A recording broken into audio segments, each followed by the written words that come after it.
주여, 말을 한다. 어서 오시옵소서.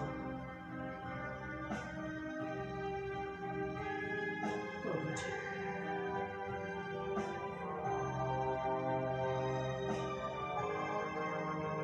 예수님, 어서 오시오. 이 악한 세상을 심판하시옵소서. 오늘도 이 자리에 세워주신 하나님, 이 비천한 중 연약하오니 성령의 두루마를 갑절히 입혀주시고 도구 삼아 말씀하옵소서. 이 유튜브 방송을 시청하는 모든 분들에게 하나님의 은총이 임하게 하소서. 예수님 이름으로 기도합니다.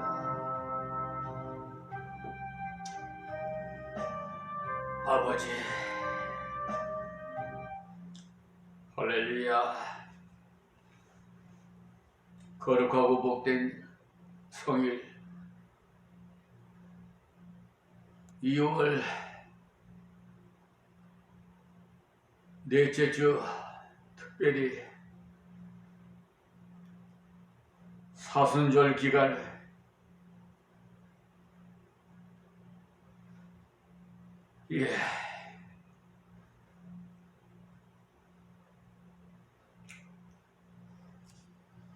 이렇게 앞으로 되어질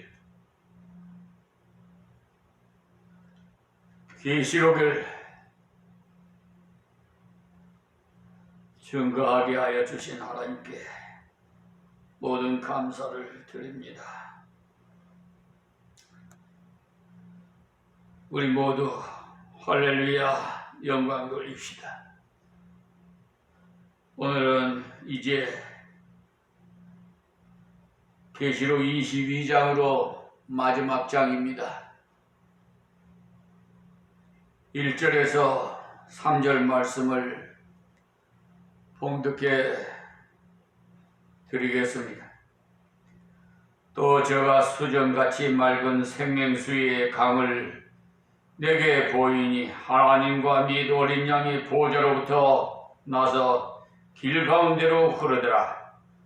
강 좌우에 생명나무가 있어 12가지 실과를 맺히되 날마다 그 실과를 맺히고 그 나무 잎사귀를 만국을 소성하기 위하여 있더라. 다시 저주가 없으며 하나님과 그 어린 양의 보좌가 그 가운데 있으리니 그의 종들이 그를 섬기며 그의 얼굴을 볼 터이요 그의 이름도 저희 이마에 있으리라. 다시 밤이 없겠고 등불과 햇빛이 쓸데없으니 이는 주 하나님이 저희에게 빛이심이라. 저희가 세세토록 왕노릇 하리로다. 아멘.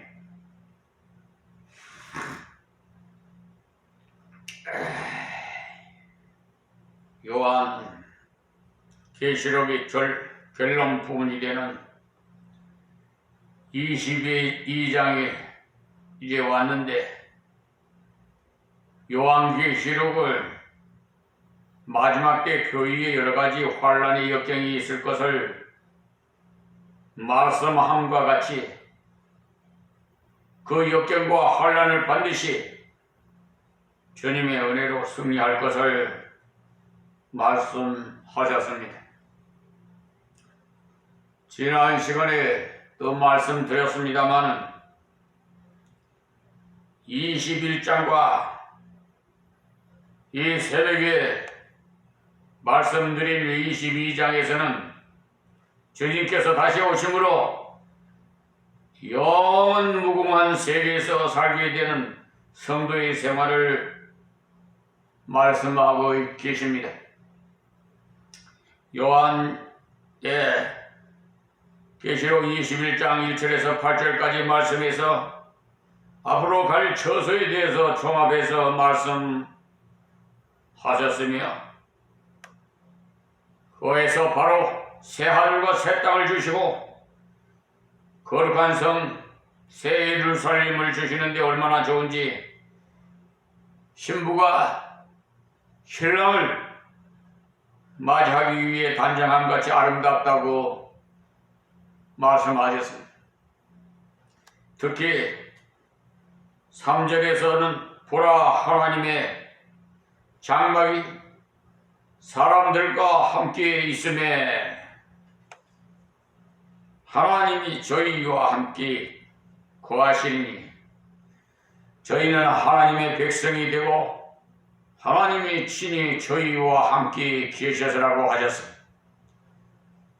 아담 하와가 지기 전에 살았던 에덴 동산은 아무런 문제가 없었습니다. 하나님께서 그 모든 것들을 당신의 형상대로 지으신 인간에게 맡겨주시고는 마음껏 누리면서 마음껏 다스리라고 하신과 함께 하나님과 날마다 교제하는 은혜를 주셨습니다. 그러나 인간이 하나님의 말씀을 떠나서 사라를 따라가니 그 모든 만물의 저주가 임해서 그때부터는 불안과 걱정과 염려로 결국은 병들어 죽게 되는 날이 온 것입니다. 그 선악과를 따먹는 순간 정령 죽으리라고 말씀하셨어요. 그러나 주 예수 그리스도를 믿을 때 이 모든 저주에서 완전히 해방되어 그 나라에 갔을 때는 다시 에덴의 그 놀라운 은총을 완전히 회복하는데 그것을 한마디로 하나님의 장막이 사람들과 함께 있어서 하나님과 함께 산다는 사실입니다. 장막이 함께 있다는 말은 같은 천막에서 같이 산다는 것을 말씀한 겁니다. 하나님과 함께 사는 그곳엔 눈물도 없고 사망도 없고 애통함도 없고 곡하는 것도 없고 아픈 것도 없을 뿐만 아니라 생명수 생리로 풍족한 은총을 주신다고 했어요. 물론 문자대로 해석해서는 안 됩니다만 새 예루살렘의 크기에 대해서도 말씀하셨고 그 재료에 대해서도 말씀하셨어요. 그 성은 황금 보석으로 꾸며졌고 그 성은 하나님의 어린 양이 빛이 되심으로 햇빛이 쓸 데가 없어요. 또 하나님께서 어디서든지 같이 계심으로 성전이 필요 없어요. 또 밤이 없기 때문에 성문이 결코 닫히지 않습니다. 그것이야말로 완전히 자유를 누릴 수 있는 곳입니다. 그러나 무엇이든지 속된 것이나 가증한 것, 가증한 일 또는 거짓말하는 자는 결코 그리로 들어오지 못하리라고 하신 말씀을 잘 기억해 주시기 바랍니다. 하나님께서 완벽하고도 아름다운 내세를 준비해 주셨어요. 속된 것, 즉 세상 것을 가지고는 들어갈 수가 없어요. 세상이 돈을 가져갈 수도 없고 세상이 권력을 가져갈 수도 없고 세상이 열심을 가져갈 수도 없고 세상의 힘을 가져갈 수도 없어요. 또 가증한 일이라 가증된 일한 자는 들어갈 수도 없어요. 저 백혁이 변호사 같은 자, 그들은 하나님을 하나님으로 섬기지 아니하고 물질을 하나님을 섬기면서 우상을 하나님으로 섬긴 자, 가증된 자들, 거짓말하는 자들, 사기꾼들,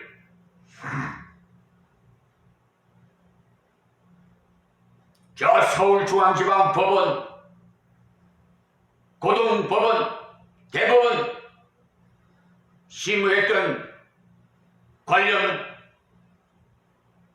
서울지방검찰청, 고등검찰청, 대검찰청에 관련된 모든 법관들, 공수처, 회장군, 검사,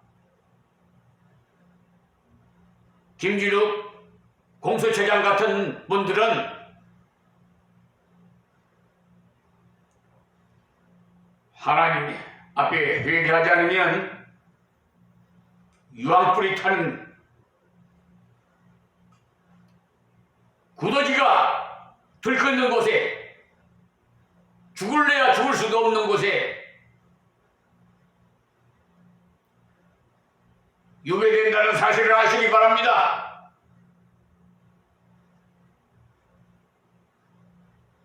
거짓말하는 자. 그래서 제가 항상 거짓말하지 말라고 수차례 거쳐서 말씀을 드립니다. 예수 믿는 사람은 거짓말하면 안 돼요. 그런데 이방인보다도 더 거짓말을 하고 사기칠 수 있니? 이 분통이 안 터지겠어요? 성령이 당시하고 계시 이 못된 자들,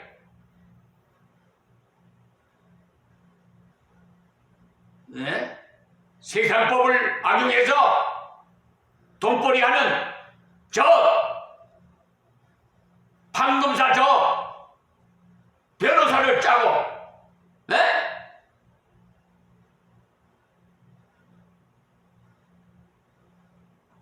다는 아니지만 그런 못된 자들이 거기에 한 마리의 미꾸라지가 온 음모라를 더럽히듯이 말이,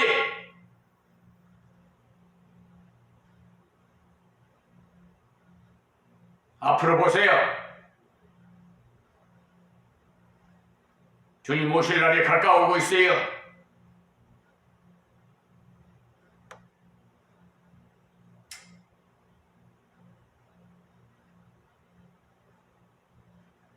이 거짓말하는 자는 예수 그리스도께서 육체로 오신 것을 믿지 않는 자들이, 남을 속이고 사기치는 자들,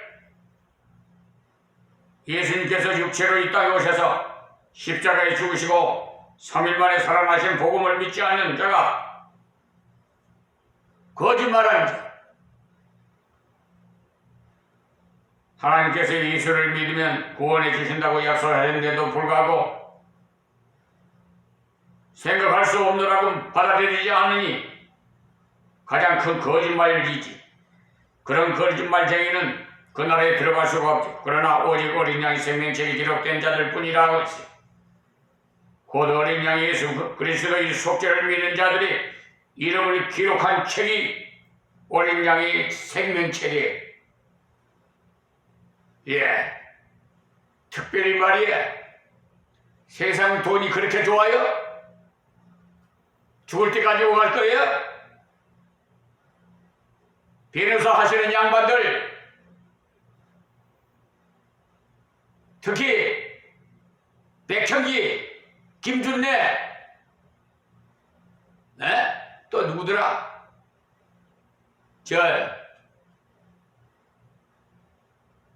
우리나라에서 최고 비싼 변호사가 누구라 알아? 지금 남궁평인가 변호사? 인천,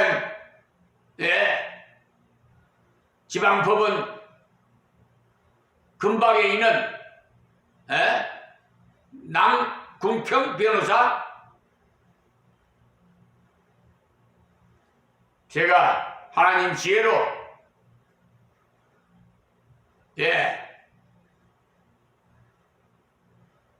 거기에 관련된 자들 모두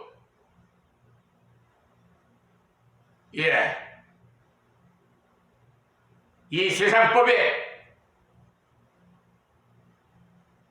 법으로 고발 조처할 것입니다. 거짓말이야. 세상이 쌩 거짓말을 하면서 판결문을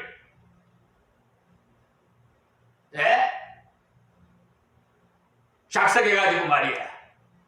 그렇게 돈이 좋아?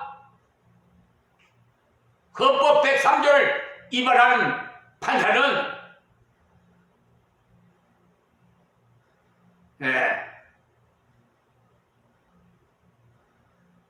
사법부에서 처결돼야 돼. 6월절 어린 양의 피를 믿는 자는 모든 심판에서 통과됩니다. 전날에 어떻게 살았든 간에 상관하지 않아. 지난날 악했든지 착했든지 관계없어요. 이 6월절 어린 양의 피를 믿는 자 말이에요.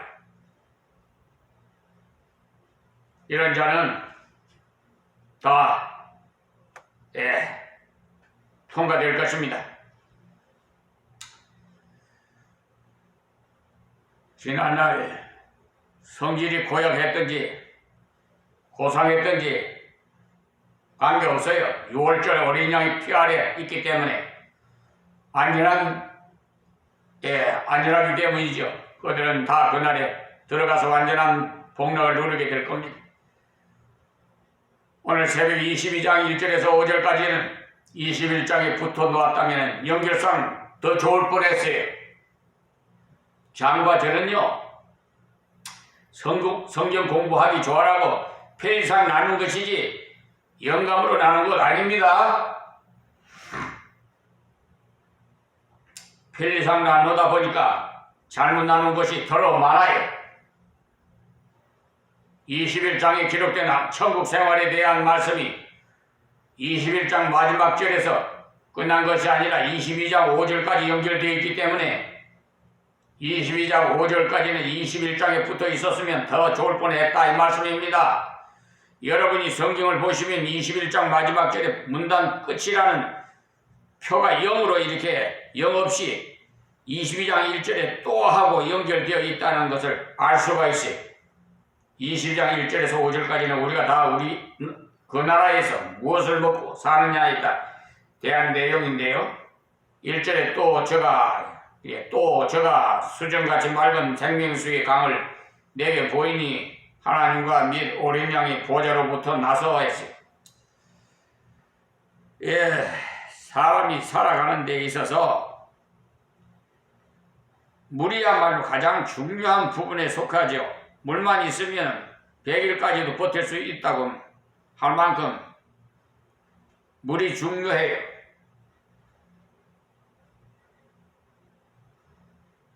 제가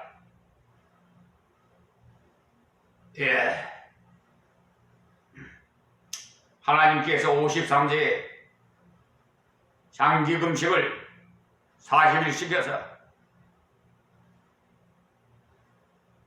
하게 되었는데요. 목이 마르니까 타니까 입만 그냥 목만 살짝 한 모금씩 했는데 나중에는 해냄새가 나더라고요.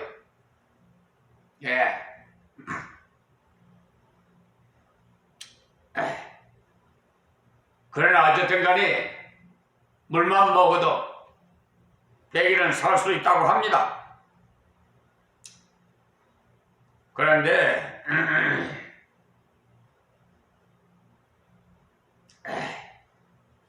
우리가 갈 그곳이 물이 얼마나 맑든지 수정같이 맑은 생명수라고 표현되어 있어요. 에덴 동산에서도 그런 강이 있었어요. 에덴에서 발원하는 강이 4개로 갈라져서 흘렀는데 그 중에 유명한 유브라데 강과 히데켈이라는 강이 있어요. 히데켈이라는 강이 있는데 하나님께서 최초에 만드신 에덴 동산에는 아주 좋은 강을 주셨어요. 그 강이 에덴에서 발원해서 세계로 흘러가게 하였습니다. 우리가 가려고 한 그 나라에도 말씀에서 본 것처럼 참으로 좋은 강을 주시는데 그 강을 표현하기를 수정과 같이 맑다고 했는데 그대로 기력을 하면 빛나는 강이 되겠어요. 강물이 얼마나 맑든지 빛이 날 정도로 전혀 오염되지 않는 깨끗한 강물이라는 건 여러분 한번 보세요. 날씨 좋은 날 저 한강에 가서라도 이렇게 보면은요 빛이 바짝바짝바짝 나는 것을 볼 수가 있을 것 같아요. 저는 봤어요. 그 모든 오염은 인간들이 탐욕해서 이렇게 오염을 시켜서요 하나님께서 주신 순리대로 사용하면 오염이 안 될 텐데 말이에요. 저절로 깨끗하게 순환되어져서 때문에 오염되지 않지. 그런데 인간이 지나친 탐욕으로 인해서 물이 더러워지고 땅이 더러워지고 공기가 탁해지고 다 환경이 더러워져 오염됐어요. 그러나 그날이 되면 모든 탐욕은 끝나버려요. 하나님께서 계속 은혜로 채우시기 때문에 탐욕을 부릴 필요가 없기 때문에 우리가 갈 그곳의 강이 얼마나 맑고 깨끗한지 수정과 같다고 표현했으니 지금 세계에서 가장 맑은 물은 캐나다의 빙하가 녹는 물이라고 하는데 얼마나 맑든지 깊은 곳이라도 바닥이 환히 들여다 보인다고 합니다만 그런 물과는 비교가 안 되는 그런 맑은 물이 있다는 사실입니다. 그렇게 맑은 물의 성격은 생명수의 강으로서 우리에게 영생을 유지하도록 하는 그런 능력이 있다는 건 생명수 강이라고 하니까 풍족하다는 예. 복음성가에도 보면 내게 강 같은 평화, 내게 강 같은 평화라는 가사가 있는데 이런 말씀을 근거해서 작성한 것이라고 생각합니다. 맑고도 맑은 그 생명수를 마실 때마다 샘이 나는 그런 물이 강같이 흘러가니 풍족하다는 것. 생명수 강을 내게 보이니 하나님 및 어린 양이 보좌로부터 나서 했어요. 그 강물의 근원이 바로 하나님과 및 어린 양의 보좌라는 사이죠. 구약 에스겔 47장을 한번 보시면요 이와 유사한 말씀이 나와요. 47장 에스겔 1절 보시면 그가 나를 데리고 전문에 이르시니 전에 전면에 동을 향하였는데 그 문지방 밑에서 물이 나와서 동으로 흐르다가 전 우편 제단 남편으로 흘러내리더라 그랬어요. 그렇게 흐르는 물을 1,000척을 측량한 후 재보니까 발목까지 왔고 그 다음 재보니까 무릎까지 왔고 또 재보니까 허리까지 왔고 그 다음 재보니까 헤엄을 칠 만큼 깊어졌다는 설명이 나왔는데 바로 앞으로 있을 영원한 세계에 관한 것을 예언한 내용입니다. 예수께서는 성전 문지방에서부터 그 물이 나왔다고 했는데 오늘 말씀에서는 하나님과 어린 양의 보좌에서부터 물이 나온다고 했어요. 다 같은 말씀입니다. 성전이란 곧 하나님께서 임재를 상징하는 장소입니다. 그런데 물이 나온다고 했는데 하나님은 창조주시 어린 양 구원주시 우리의 생명은 창조주 하나님으로부터 왔어요. 그러나 타락에서 하나님께로부터 온 생명이 허물과 죄로 죽었는데 예수 그리스도로 말미암아 다시 태어난 것입니다. 거듭난 그 생명이 살아가기 위해서는 하나님의 보좌 곧 그의 다스림과 그의 통치를 받아야 하는 겁니다. 우리가 가는 천국에도 하나님과 같은 그리스도의 다스림에 순종하면서 살아가기 때문에 영원한 생수를 계속 마시고 사는 것과 같아서 전혀 가람이 없고 갈등이 없는 완벽한 은총을 누리며 살게 될 것입니다. 이 땅에 사는 동안은 천국 생활을 하려면 하나님의 다스림에 순종하고 하나님 말씀에 순종하고 그리스도의 말씀에 순종해야 돼. 그렇게 살아갈 때 이 땅에서도 살면서도 생명수의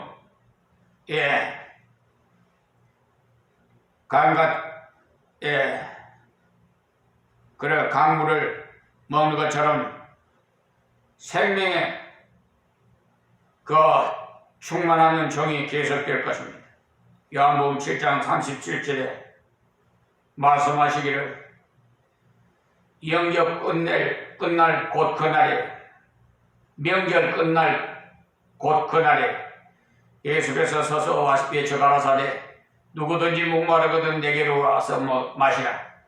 나를 믿는 자는 성경에 이름과 같이 그 배에서 생수의 강이 흘러나리라 하시니 이는 그를 믿는 자의 받을 성령을 가리켜 말씀하신 것이라 말씀하셨습니다. 주 예수 그리스도를 믿는 믿음을 마시는 것이라고 표현한 말씀입니다. 믿는 자는 성경의 이름과 같이 라고 말씀했는데 관주 성경에 보면은 성경이라는 그 옆에 비읍이라고 써있고 비읍의 줄을 찾아보면은 이사야 12장 3절, 에스겔 3절, 47장 1절에도 나와 있다고 표시되어 있습니다. 성경의 이름과 같이란 말씀은 곧 예수 그리스도를 믿을 때 우리 속에서 생수의 강이 흐른 것 같은데 바로 성령께서 같이 하시기 때문이라는 사실, 즉 성령께서 나와 함께 하심으로써 성령 충만한 삶 속에서 그래 살아갈 때는 뱃속에서 생명의 강이 콸콸 쏟아난 같이 생기가 넘친다는 것을 말씀하는 것.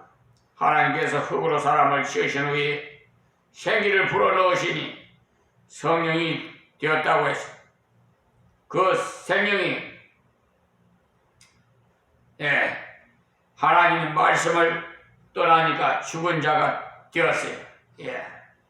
그러니까 생기를 불어넣으니까 생명이 되었다. 그렇게 죽은 자였으나 그리스도 예수를 믿음으로 다시 그 속에 성령께서 오셨고 오신 성령은 다시 떠나시지 않고 계속 우리 속에서 역사해 주십니다. 그러나 하나님 말씀을 불순종함으로써 성령을 근심되게 하시거나 성령의 감동을 거역하게 되면 생수의 강이 넘쳐서 흐를 수가 없어요. 에베소서 4장 25절에도 보시면 그런즉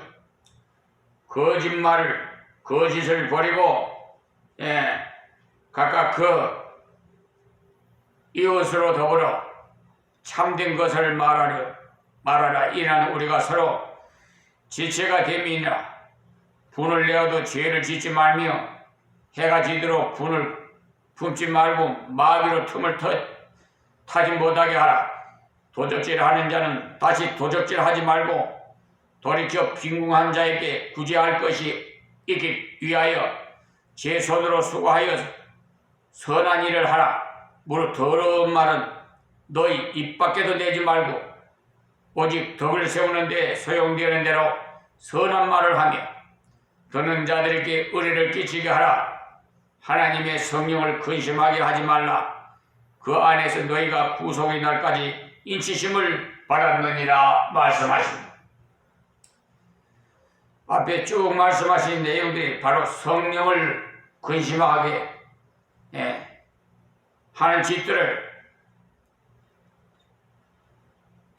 말씀하는데 거짓말, 화내는 것, 물질 생활이 깨끗이 못한 것, 욕하는 그런 것들이 바로 성령께서 싫어하시는 것. 마귀가 좋아하는 그런 말들을 입 밖에도 내지 말고 선한 말을 함으로써 듣는 자들로 하여금 은혜가 되도록 하라고 하십니다. 반대로 성령을 기쁘시게 하는 말씀이 또 32절에도 나오는데 서로 인자하게 하며 불쌍히 여기며 서로 용서하기를 하나님이 그리스도 안에서 너희를 용서함 같이 하라 그랬어요. 서로 사랑하며 부족하고 잘못된 사람을 볼 때 미워할 것이 아니라 불쌍히 여기며 서로 용서하는 생활을 할 때 성령을 기쁘시게 함으로써 성령께서 우리 속에서 충만하게 역사하십니다. 데살로니가전서 5장 16절부터도 보시면 항상 기뻐하라, 쉬지 말고 기도하라, 범사에 감사하라, 이는 그리스도 예수 안에서 너희를 향하신 하나님의 뜻이니라. 성령을 소멸치 말며 예언을 멸시지 말고 범사에 헤아려 좋은 것을 취하고 악은 모든 모양이라도 버리라고 말씀하셔서 성령을 소멸치 말라고 하는 성령을 소멸되지 않습니다. 성령 역시 하나님이시기 때문에 우리가 없이 할 수 없어요. 성령을 소멸치 말라는 말씀은 성령의 감동을 저버리지 말고 순종하라는 말씀이에요. 성령께서 감동해 주시는 대로 순종하기 바랍니다. 성령의 감동을 순종하지 않는 방법이 바로 성령의 감동을 소멸하지 않는 방법. 항상 기뻐하고 쉬지 말고 기도하고 범사에 감사하고 그런 은혜 충만한 가운데서 살아가는 생활이 되겠습니다. 오늘은 여기에서 말씀 맺겠습니다. 하나님 감사하고 고맙습니다. 주신 말씀이 다 귀에 있는 자는 듣게 하옵시고 행위나 이종이 잘못 전한 말씀이 있다면 지워지게 하여 주시옵시고 다 하나님 그 생명의 말씀 먹게 하여 주옵소서. 예수님의 이름으로 기도합니다. 아멘.